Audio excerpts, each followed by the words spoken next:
sức thay cái chuyện với thời con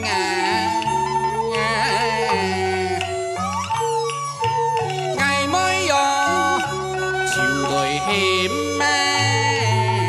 đời ngày khô hòn nói xong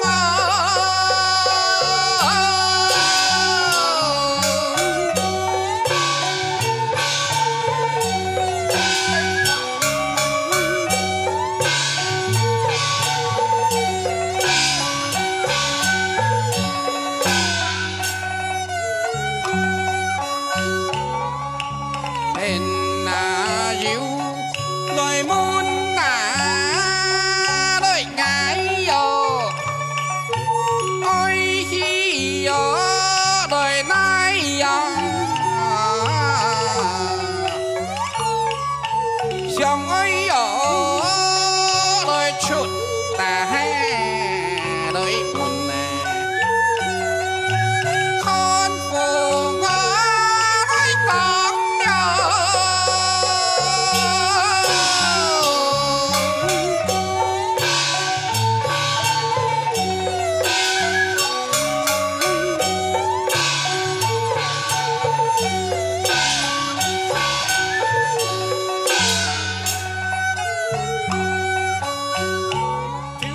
xích xích tờ chiều đời thấy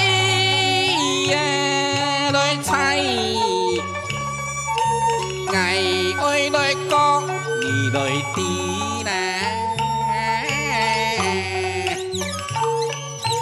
lô thái cây xăng đời đi miang xeo